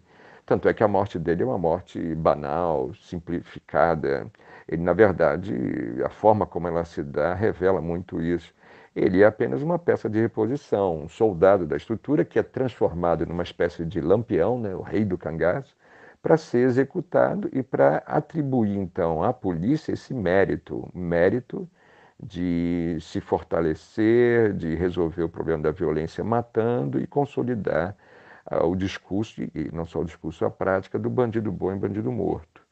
Essa morte, então, dele tem a ver com toda uma jogada que vem lá de trás com essas mortes em outubro, passa pela instalação de um destacamento do 39º Batalhão da Polícia Militar no Complexo do Roseral, em Belford Roxo, que desde janeiro desse ano já produziu mais de 20 mortos, né, nessa região.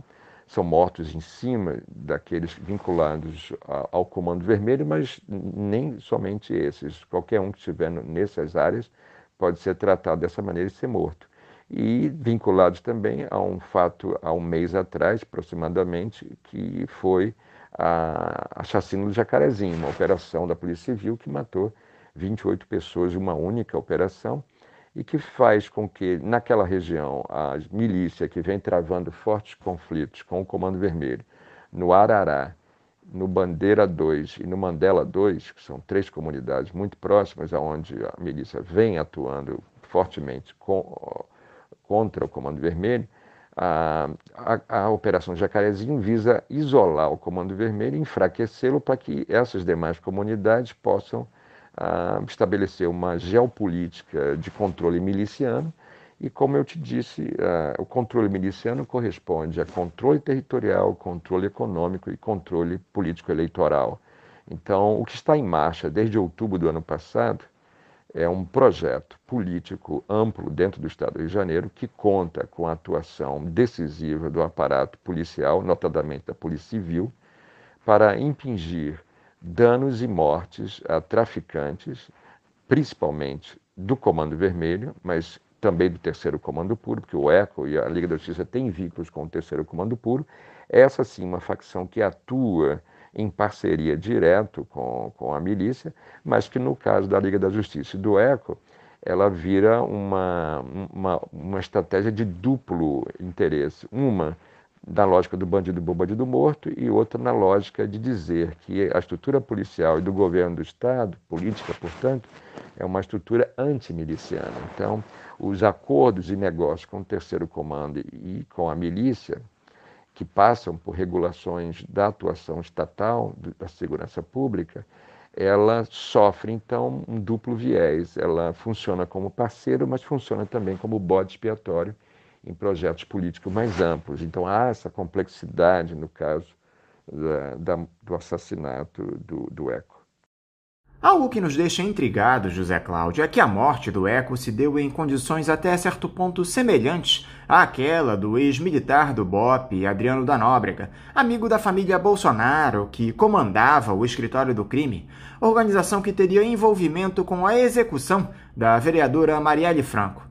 Ambos foram mortos por policiais após um enorme cerco, onde não teriam como escapar. Há quem diga que essas mortes se deram por queima de arquivo, já que tanto o ECO como o Adriano da Nóbrega teriam informações que comprometeriam gente importante. Você também defende essa tese de que tivemos uma outra execução por queima de arquivos, José Cláudio? A versão para a morte do ECO é uma versão estapafúrdia, né?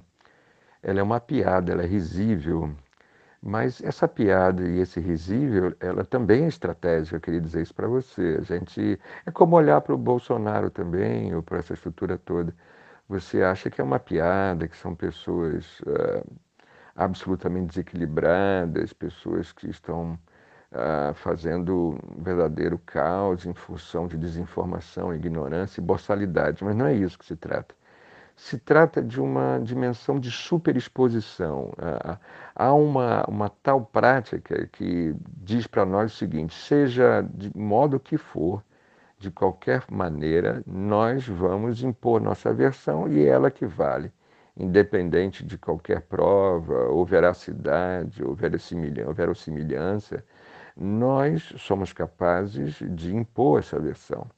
E aí eu denoto, por exemplo, a vinculação de estruturas jornalísticas até importantes, no caso eu queria citar o SBT, né, o sistema SBT, que acaba virando uma espécie de porta-voz desses projetos políticos e veiculando ostensivamente as visões de delegados, de policiais e de governantes e de políticos que controlam essas estruturas e essas versões que vão transformando, por exemplo, o ECO num grande criminoso, num grande assassino, num grande líder, que na verdade é mais um bode expiatório. No caso do ECO, eu não sei se seria tanto a questão da queima de arquivo. Eu acho que ele foi morto, sim, executado de uma forma absolutamente inexplicável, não, uma operação organizada por tanto tempo, com tanto custo, que simplesmente passou a perder toda a sua motivação em função, de uma execução simples, sem explicação, a queima-roupa, com uma explicação de que ele tentou reagir, pegar uma arma, algo inexplicável, não é possível. Mas isso quer dizer para nós o quê? Eles podem dar qualquer versão, ninguém vai contestar isso. Essa forma que eles passam é para dizer isso para a gente. Não venha você como acadêmico, estudioso, pesquisador, não venha você como investigador consciente e competente, não venha você como, sei lá, promotor público, qualquer área da justiça, do direito, querer nos enquadrar, que você não consegue, porque nós damos a versão que quisermos para qualquer ação nossa e isso é que vai passar a valer. Então, na verdade, essa morte tem a ver com essa dimensão. No caso do Adriano Magalhães da Nóbrega, sim, ali tem um efeito maior de queima de arquivo. No caso do ECO, eu acho que eles estão abrindo um cenário mais tenebroso. E qual seria esse? Você abre uma disputa interna dentro da Liga da Justiça, aumentando a instabilidade, as mortes, os conflitos internos, e você abre uma instabilidade externa para os outros grupos criminais, notadamente o Comando Vermelho, para retomar áreas que foram perdidas para a milícia. Essa instabilidade elevada ao seu potencial máximo justifica a ampliação da lógica de extermínio, de execução que o setor de segurança pública no Rio de Janeiro vem praticando. Então, cria um ambiente, uma justificativa, cria uma lógica que permite a ampliação dessa atuação, mais uma vez, uma atuação que fortalece a milícia, num aspecto de controle territorial, controle econômico e controle eleitoral político. Então, ao meu ver, o que está em jogo hoje já são as eleições de 2022. É a ampliação e a explosão de um cenário que vai fortalecer a lógica da execução sumária, do bandido bom e bandido morto, do bolsonarismo, da extrema-direita, que vem sendo praticado aqui no Rio de Janeiro como grande laboratório, como sempre foi, para o resto do país.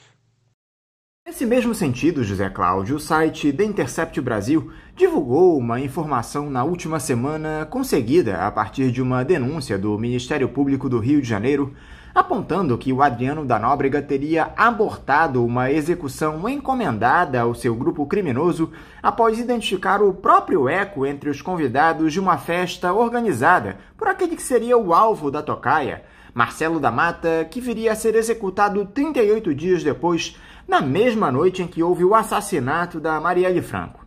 O ex-policial do BOPE queria evitar um confronto com a milícia rival. Que história é essa, José Cláudio? Havia essa rivalidade entre o Adriano da Nóbrega e o ECO? É ao contrário, Anderson. Não há uma rivalidade, ou não havia uma rivalidade, né? Os dois estão mortos, entre o Adriano Magalhães da Nóbrega e o ECO. É o contrário. Há ali uma aproximação de interesses. O Adriano ele faz uma ponte ao longo do seu trabalho entre Rio das Pedras e logo o escritório do crime e o bonde do ECO em Campo Grande, passando por toda uma faixa intermediária ali na geopolítica dessa região, que é a faixa expressa ali por Campinho, e é uma área intermediária, aí você também depois tem Jacarepaguá, Praça Seca.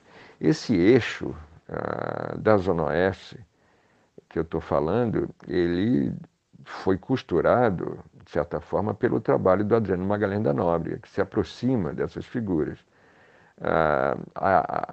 Essa informação eu não tenho como garantir, né? Eu não saberia te dizer, né, se de fato haveria uma tocaia nesse momento onde o ECO estava presente, mas se de fato isso é verídico, isso é comprovado, é mais provável, então, que o Adriano Magalhães da Nóbrega teria abortado esse tipo de operação em função dos acordos que ele já estava costurando com o ECO, de aproximação. Não é tanto uma questão de rivalidade, é mais uma questão de negociação daquilo que está acontecendo, dos impactos sobre cada um desses grupos. De fato, o Adriano ele teve uma atuação mais ampla e mais consistente nesse eixo, e ele vinha fazendo esse trabalho quando aconteceu a Operação Os Intocáveis, e ele acabou tendo que fugir e depois foi morto da forma como foi lá no interior da Bahia, que, a meu ver, sim, aí é uma estratégia de queima de arquivo, né? Eu acho que ali são acordos que estão rolando de aproximações, e de alguns atos dentro desse acordo poderiam trazer complicações. Então ele é capaz, sim, muito capaz de avaliar momentos e locais mais oportunos para poder praticar os seus crimes.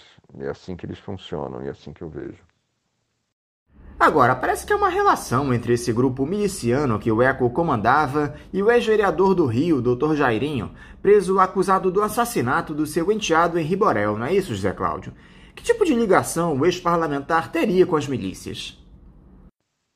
Como eu disse para você ao longo desse debate, Anderson, a estrutura miliciana ela é extremamente favorável a projetos políticos eleitorais que fortaleçam o seu projeto. Então, se você canalizar mesmo a força e a presença de uma milícia, analise os candidatos eleitos nas suas áreas.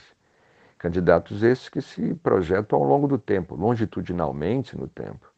Não é só o doutor Jairinho, mas também o pai dele, o Jairo, né? São figuras que historicamente se consolidaram nessa região. E não só isso, eles vêm de um discurso, de uma prática e de uma concepção política mais à direita sempre, e vinculados ao discurso muito forte e presente na extrema-direita, que é o discurso do bandido bom, bandido morto, da necessidade da violência para combater a violência, da ampliação da lógica repressiva que vai desembocar no extermínio, na execução sumária em última instância praticada pela segurança pública no Rio de Janeiro. Então, essas figuras políticas estão, ao longo do tempo, se alinhando e se vinculando a esse projeto.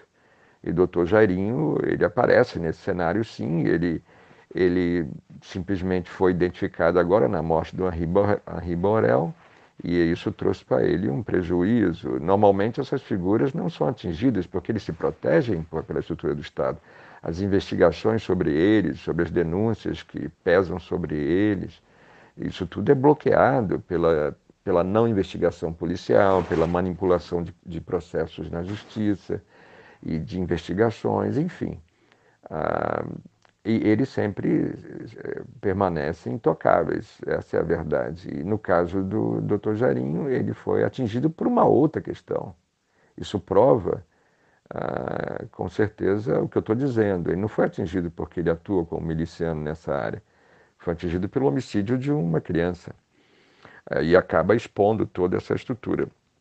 Então, se nós quisermos analisar mesmo como funciona, você tem que ir para quem recebe votações nessas áreas ao longo do tempo, qual é a trajetória política e quais são as concepções políticas, ideológicas dessas pessoas, que vínculos eles têm com a estrutura de segurança pública, que vínculos eles vão estabelecer com estruturas do poder político local, da prefeitura ou estrutura política do governo do Estado, que bancadas eles formam, como eles votam. E depois vamos ver também quem são aqueles que financiam essas campanhas, quem são empresários e comerciantes, de onde vem esse dinheiro. Esse dinheiro ele é, na verdade, um pagamento por serviços que esses grupos políticos prestam dentro das áreas dessas comunidades, a partir de interesses mais amplos, de lógicas econômicas e eleitorais mais consolidadas, que se vinculam à milícia. Então é preciso um estudo mais amplo para você começar a perceber todas essas linhas, mas, a meu ver, elas estão ali presentes, sim, com certeza. Eu gostaria de encerrar, José Cláudio, falando um pouco mais diretamente sobre política. O deputado Marcelo Freixo, uma figura que tem um longo histórico de embate com as milícias aqui no Rio de Janeiro, deixou recentemente o PSOL para concorrer ao governo do estado pelo PSB, dizendo ser necessária uma ampla aliança para derrotar o bolsonarismo, que essas próximas eleições serão a disputa da democracia contra a barbárie. Eu te confesso que esse envolvimento das milícias com as estruturas de Estado tem me deixado cada dia mais preocupado. Esse movimento do Marcelo Freixo, na sua opinião, se dá de maneira correta? É necessário, neste momento, buscar todo e qualquer tipo de aliança para evitar o avanço das milícias no Rio de Janeiro? Essa decisão do Marcelo Freixo do PSOL para o PSB tem a ver com seus interesses, que são político-eleitorais, e com as limitações da sua própria atuação política.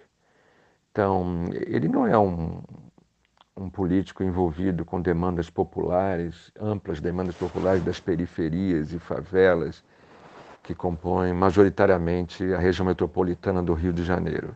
Ele está localizado na zona sul do Rio de Janeiro, ele vem de Niterói, mas se estabelece na zona sul do Rio de Janeiro, numa parceria muito forte com essa leitura que a zona sul faz do resto da região metropolitana e do estado, que sempre estabeleceu limites, né, e que vê nesses acordos mais de cúpula, né, partidários, o caminho de atuação. Ele não tem um caminho de atuação diretamente no diálogo com a população, com penetração popular nessas áreas que eu estou te falando. Então, para ele, de repente, é isso. Para ele entende que ir para um outro partido, abrir uma frente ampla de partidos, é o cenário viável, já que ele não tem uma expressão maior no campo da interlocução popular.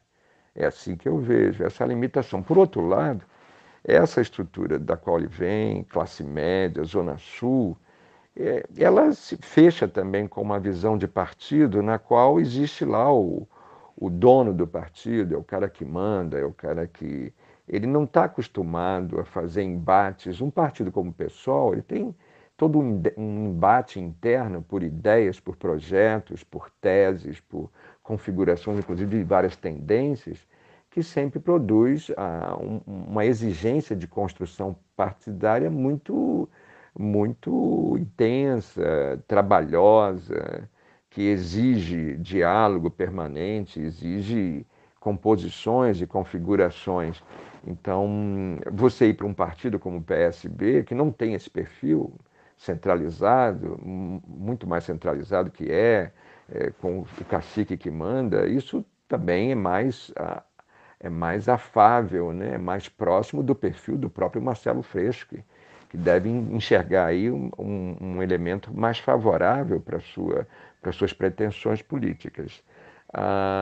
Por outro lado, o próprio o próprio PSB, ele busca, né, consolidar, sim, como um partido mais palatável do que o PSOL. O Marcelo quer também se descolar de uma imagem que ele construiu no PSOL de defensor dos direitos humanos, né, lutador por dignidade e como crítico a toda a estrutura de segurança pública.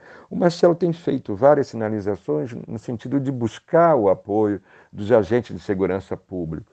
Inclusive, ele não fala mais nem no nome de direitos humanos, ele fala mais de segurança pública, ele sempre vê os direitos e os interesses dos policiais, tenta se descolar da imagem de que ele defende bandido. Isso tem sido um comportamento deles ao longo do tempo. Então, só que você fazer uma frente tão ampla, como ele está pretendendo, inclusive colocando pessoas para organizar a sua pauta de segurança pública, como Raul Jungmann, um cara que foi ministro da Defesa do governo Temer no momento que foi implantada a intervenção federal no Rio de Janeiro, cujo resultado mais duro para o pessoal foi a morte da Marielle Franco. Foi no começo dessa intervenção, nunca deram nenhuma explicação, nem Jungmann, nem Braga Neto, que hoje é o ministro da Defesa, nem Michel Temer, ninguém nunca trouxe uma explicação para esse cenário da morte da Marielle. E agora Marcelo Freixo vai estar sob a batuta do Raul Jungmann para pensar a sua política de segurança pública para o Rio de Janeiro como candidato. A meu ver, você está comprometendo significativamente projetos de mudança em nome de obtenção de ganhos eleitorais. a meu ver, é muito temerário, há um risco muito alto nesse tipo de decisão, que para mim significa uma rendição aos projetos dominantes hoje na sociedade, e não vejo como um caminho tão fácil assim, porque a extrema-direita está muito mais competente, a partir de tudo que eu já falei nessa entrevista, para colocar o seu projeto de execuções, de morte, de controle territorial via miliciana, e essa aliança que o Marcelo Dias quer fazer, ela não é uma aliança com as populações nessas áreas diretamente controladas pela milícia, porque não tem essa penetração, é um acordo de cúpula, centralizado, a partir de um partido que tem a lógica do centralismo e vinculado a nomes e figuras já comprometidas na política não só do Rio de Janeiro, mas do Brasil em si. Então eu acho que, sinceramente, para mim, não me convence, para mim não traz nenhuma solução. José Cláudio, mais uma vez, muito obrigado por você conversar aqui conosco no programa. Eu quero te desejar um ótimo dia de trabalho e mandar aqui meu forte abraço. Obrigado a você, Anderson Gomes, por mais uma vez permitir o diálogo, a reflexão e a nossa capacidade de interpretar e entender tudo isso que nos envolve. Você tem sido uma pessoa importante nesse debate e eu agradeço muito a você e os seus ouvintes por essa oportunidade aqui e mantenho sempre à disposição. Um abraço para você e uma boa semana. Conversamos aqui com o sociólogo e professor da Universidade Federal Rural do Rio de Janeiro, José Cláudio Souza Alves. Vamos agora a um novo intervalo, voltaremos daqui a pouquinho. Voltamos a apresentar Faixa Livre. Já voltamos, ouvintes, e agora eu converso com o diretor da Associação dos Empregados de Furnas, a ASEF, e do Sindicato dos Engenheiros no Estado do Rio de Janeiro, o SENGE-RJ, Felipe Araújo. Felipe Araújo, bom dia. Bom dia, Anderson, agradeço pelo convite. Bom dia, ouvintes, internautas. É sempre um prazer estar nessa trincheira histórica de resistência do povo brasileiro. Felipe, muito obrigado por você estar aqui mais uma vez conosco no Faixa Livre. Felipe, na última semana, o Senado Federal infelizmente aprovou aquela medida provisória que autoriza a privatização da Eletrobras. A matéria, que já havia sido analisada pela Câmara dos Deputados, recebeu alterações do relator, o senador Marcos Rogério, do Democratas de Rondônia, que pioraram ainda mais o texto. Nós vamos tratar mais à frente desses chamados jabutis que foram inseridos na MP, Felipe. Mas eu gostaria primeiro que você falasse a respeito dessa aprovação pelo Senado. Surpreendeu vocês da Associação dos Empregados de Furnas esse resultado? Olha, quanto ao resultado, a gente não pode dizer que foi uma surpresa, porque a gente estava num cenário indefinido, né? A gente sabia que a gente tinha força para poder virar, tanto que o governo só conseguiu virar na última hora, porque ficou vendendo emenda, trocando voto por emenda, inclusive durante a sessão da votação. Foi um absurdo. Senão, nós teríamos ganhado no voto, né? Inclusive, senadores são historicamente a favor de privatizações, votaram contra a medida provisória. E a gente viu nitidamente que os senadores que estavam votando a favor da medida provisória, eles estavam fazendo um voto a favor, na verdade, dos seus próprios jabutis. Foi uma verdadeira feira de jabutis aquilo lá. Virou de MP com jabuti, virou um jabutizal com MP em algum lugar lá dentro. E isso é que espantou, né? O espantoso foi isso, né? Pequenez da Casa Alta do Congresso Nacional. O Senado Federal saiu menor do que era antes do Rodrigo Pacheco pautar essa medida provisória inconstitucional e isso passar da maneira que passou na semana passada. Só para registrar, Felipe, todos os senadores do Rio de Janeiro foram favoráveis à venda da Eletrobras. Tanto o Flávio Bolsonaro, do Patriota, como o Carlos Portinho e o Romário, ambos do PL. Vocês da Associação dos Empregados de Furnas chegaram a dialogar com esses parlamentares a respeito dos malefícios dessa privatização? Sim, tanto os trabalhadores quanto dirigentes tiveram contato com esses senadores, direta e indiretamente, para saber do seu posicionamento. O senador Romário, ele tinha se posicionado contra a medida provisória, inclusive mandou mensagem inbox para alguns trabalhadores, se colocando nesse sentido. O senador Portinho, ele se posicionou para dirigentes que estavam fazendo o trabalho lá no Congresso Nacional, que ele seria contra. E aí decidiram, na calada da noite de quarta para quinta-feira, mandar ingressar com 3 emendas, e se colasse uma dessas emendas, eles mudariam de opinião. E o governo mordeu a isca, deu a eles uma das emendas, trazendo parte do jabuti das termoelétricas para o Rio de Janeiro, trazendo 2 gigawatts, compromisso de instalação de 2 gigawatts de térmica a gás para o Rio de Janeiro. E eles agora se vangloriam nas redes sociais que trouxeram emprego, investimento em emprego para o estado do Rio de Janeiro.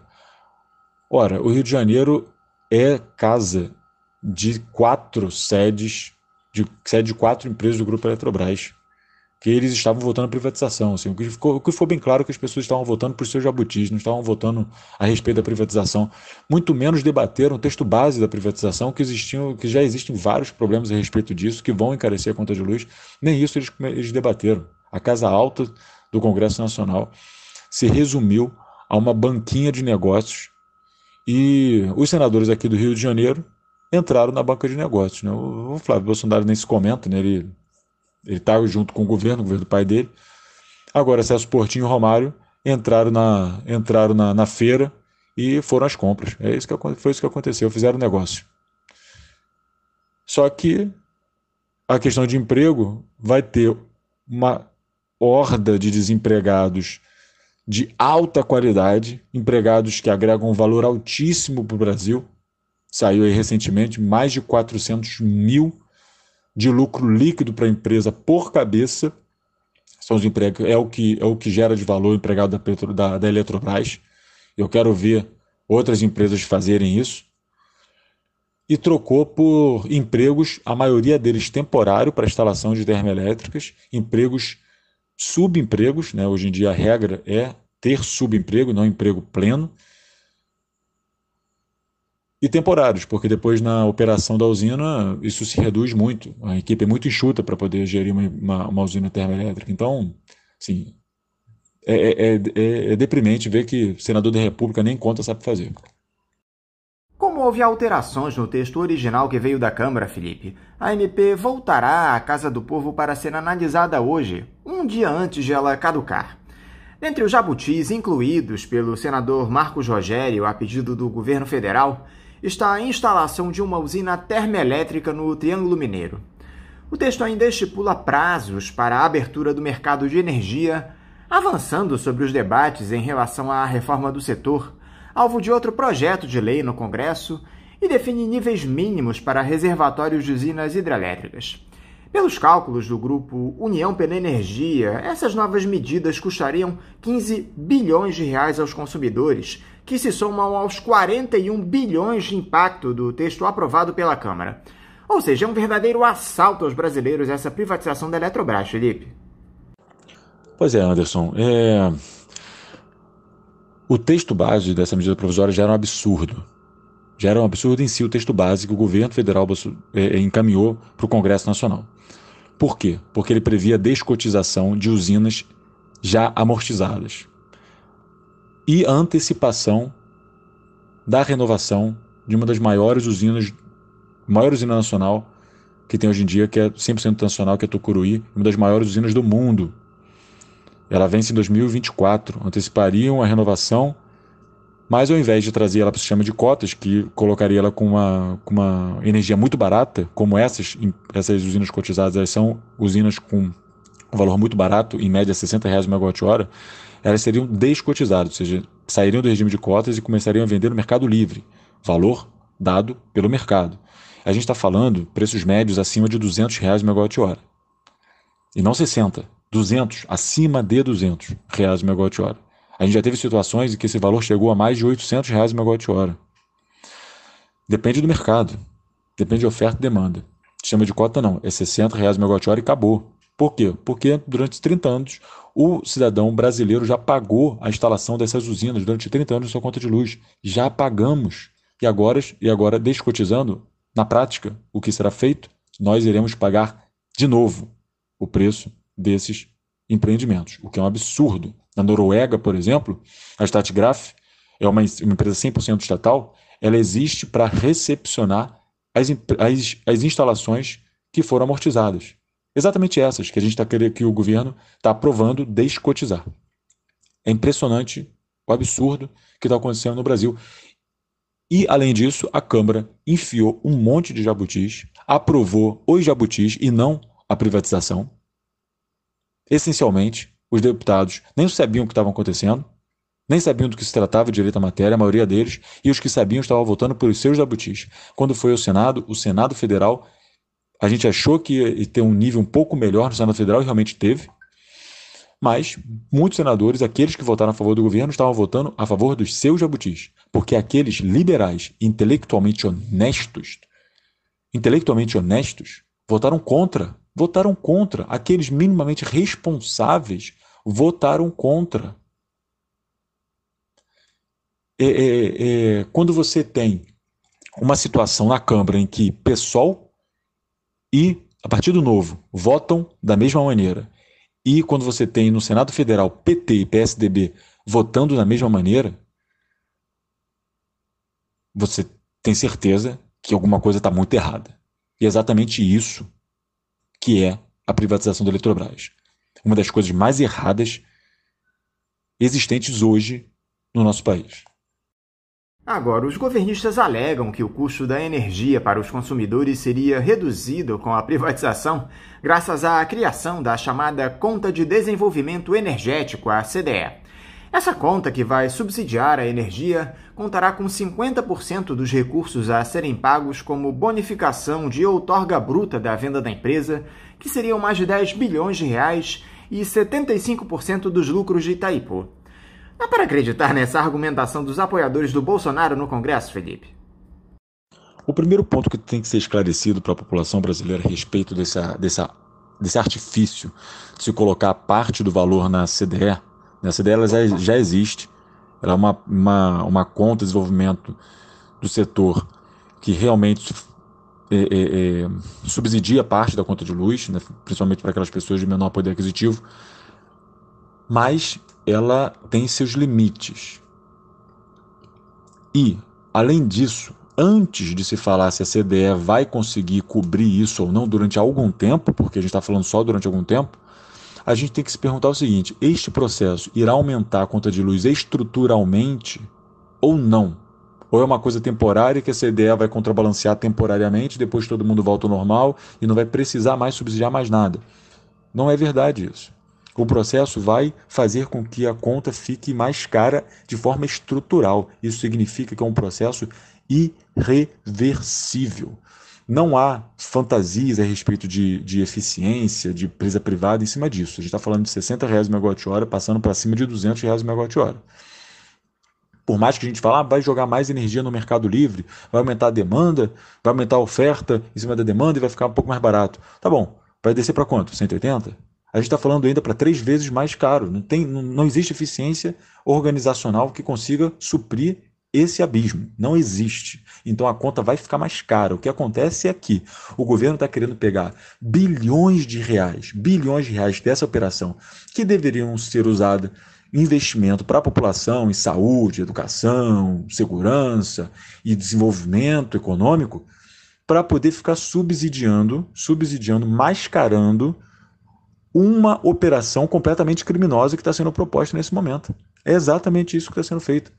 A gente está pegando bilhões para enganar a população brasileira. Essa é a proposta do governo. Não é deixar a conta de luz mais barata, eles querem enganar o cidadão. A conta de luz está mais cara, só que ele subsidia parte disso e fala, olha, viu, não aumentou muito. Só que vai aumentar, porque essa conta do CDE tem seus limites e esse valor só vai pingar nessa conta durante algum tempo. Não vai conseguir aplacar tudo, eles vão fazer um trabalho de, entre aspas, de desmame para as pessoas não perceberem que o negócio está aumentando. Quando as pessoas começarem a gritar, vai ser daqui a alguns anos e elas não terão capacidade de fazer o link entre a privatização que ocorreu X anos atrás com aquela situação de penúria que ela está sofrendo naquele momento, lá no futuro. Então, essa é essencialmente a maldade desse argumento da CDE, é exatamente isso. Não é para poupar o cidadão, é para poupar os políticos do link que o cidadão pode fazer entre esse absurdo que eles estão fazendo e a conta que eles vão pagar mais caro amanhã. É um engodo, é uma mentira, é uma farsa. Esse argumento da CDE é isso, nada mais do que isso. E ainda há algo que possa ser feito a respeito desse tema, Felipe? Vocês que defendem a Eletrobras pública ainda acreditam ser possível reverter esse verdadeiro crime, talvez no Supremo Tribunal Federal? Parece que há uma série de inconstitucionalidades no texto aprovado, não é isso? Sim, é uma série de inconstitucionalidades. A própria medida provisória é inconstitucional, ela não é nem urgente e muito menos relevante em termos de medida provisória. Ela poderia muito bem seguir pelo projeto de lei que já existe na Câmara dos Deputados. Já existe um projeto de lei na Câmara dos Deputados que visa privatizar a Eletrobras. O governo optou por abandonar a tramitação desse projeto de lei e começar uma medida provisória, o que mostra claramente que não existe urgência alguma. Não existe urgência alguma em relação a esse ponto. Aí falam de uma crise hídrica e é urgente privatizar a Eletrobras. Ora, a Eletrobras privatizada não vai ajudar em absolutamente nada na crise hídrica. Essa crise hídrica ela deveria ter sido debelada através de uma boa gestão energética há meses, anos atrás. E não agora. Não agora. Nenhuma empresa vai ser privatizada e vai balançar uma varinha de condão e tudo vai ficar bom. Não existe isso. É uma inércia muito grande esse setor. Esse setor ou se faz o serviço direito ou dá muito problema e dá problema para todo mundo. Por isso é um setor estratégico. E esperem, o Brasil vai sofrer muito no ano que vem por conta dessa crise hídrica. Muito provavelmente vai sofrer bastante por conta dessa crise. E se a gente não tiver uma Eletrobras pública, ou seja, uma forma do Estado intervir e administrar diretamente o setor, como foi feito nos anos 2000, né? Foi interrompido o processo de privatização de Furnas e o sistema Eletrobras, o governo agiu através do grupo Eletrobras para poder administrar a crise dos apagões dos anos 2000. E foi isso que salvou o Brasil. E depois disso, foram os investimentos públicos feitos através do grupo Eletrobras que fez com que os investimentos fossem realizados no nosso Brasil para a expansão do sistema. E, de novo, depois do golpe de 2016, a gente vê uma proibição de investimento da Eletrobras, uma falta de investimento no setor como um todo, porque a Eletrobras não está investindo, e uma crise hídrica, de novo, batendo nas nossas portas. Só que agora o governo federal planeja não ter mais uma Eletrobras pública e, ao nosso entendimento, rezar para chover muito, porque se não for feito isso, sem uma Eletrobras pública, sem poder intervir diretamente no setor elétrico, ele vai perder muito da sua capacidade de gestão de crise. E a gente vai estar com problemas muito grandes. Então, esse é uma inconstitucionalidade. Outras muitas ilegalidades se encontram nos jabutis. E outros absurdos técnicos também se encontram nos jabutis. A gente tem termoelétrica sendo mandada para lugar que não tem gás. A gente tem termoelétrica sendo mandada em local que tem malha de gás, mas não tem recurso de gás, não tem gás para ser mandado para esse local.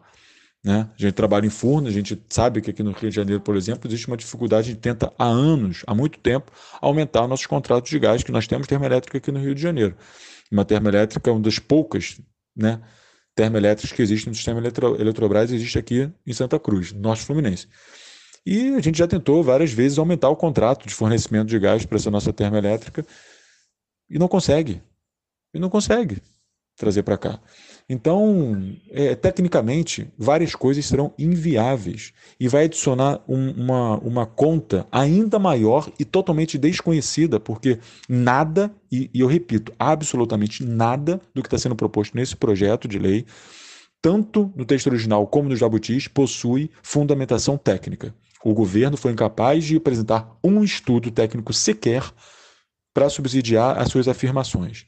E muito menos os jabutis que foram feitos no balcão do Congresso Nacional por interesses estaduais, sem estudo de impacto tarifário, sem absolutamente nada.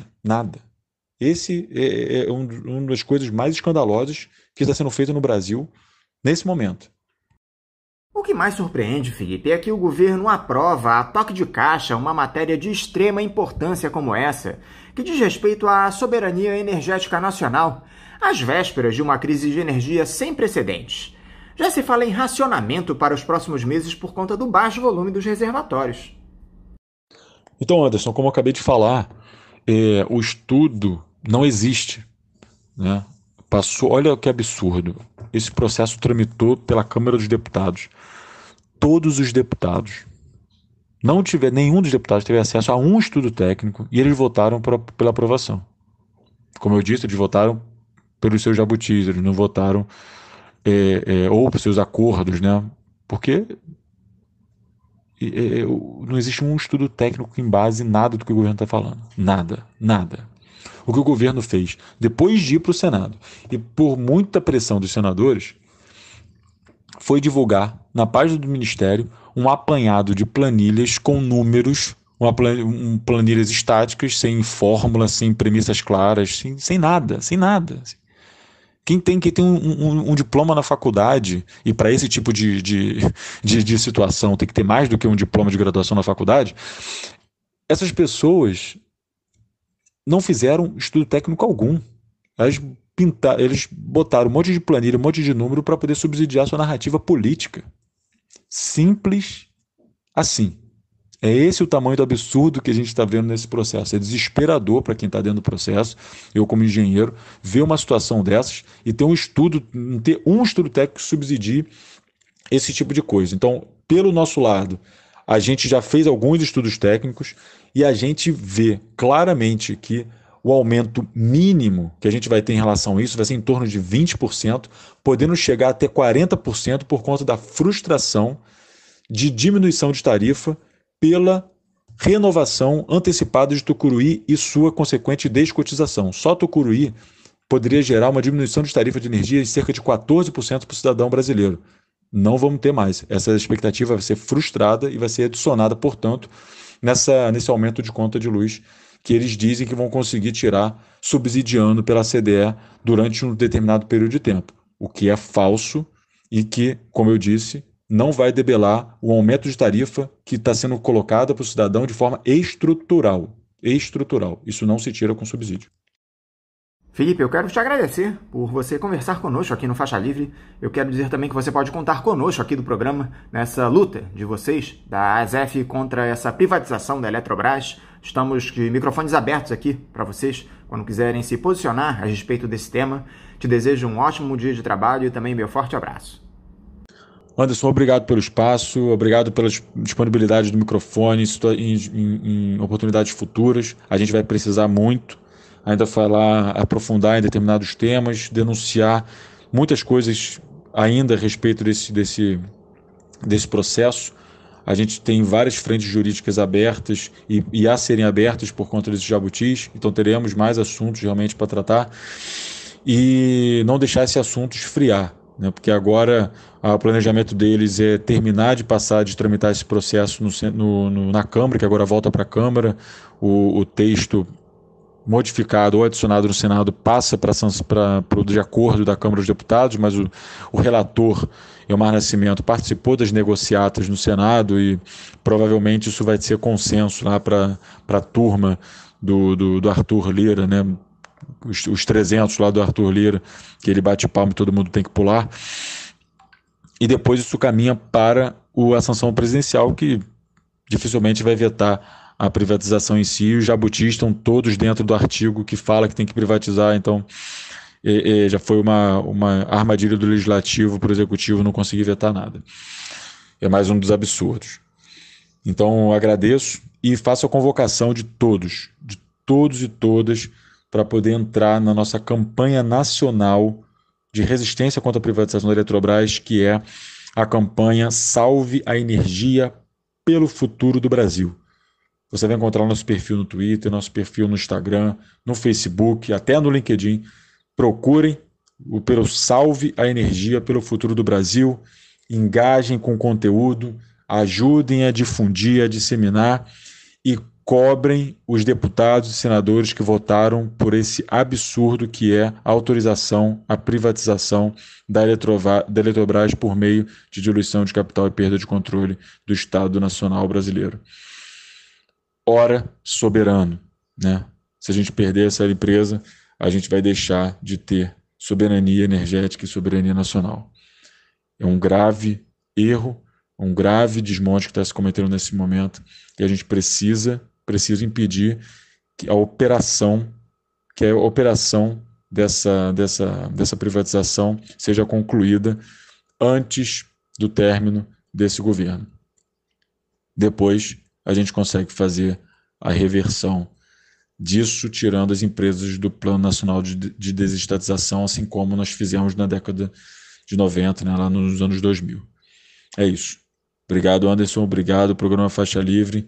E obrigado, ouvintes internautas. Entrem na luta. Vamos conseguir reverter. Eles não param, nós também não. Conversamos aqui com o diretor da Associação dos Empregados de Furnas, a ASEF, e do Sindicato dos Engenheiros no Estado do Rio de Janeiro, o SENGRJ, Felipe Araújo. E vamos encerrando a edição de hoje do Faixa Livre, convidando todos vocês para amanhã, a partir das 8 da manhã, estarem novamente aqui conosco nos 1360 AM da Rádio Bandeirantes para mais uma edição do nosso programa. Um abraço a todos vocês e até amanhã.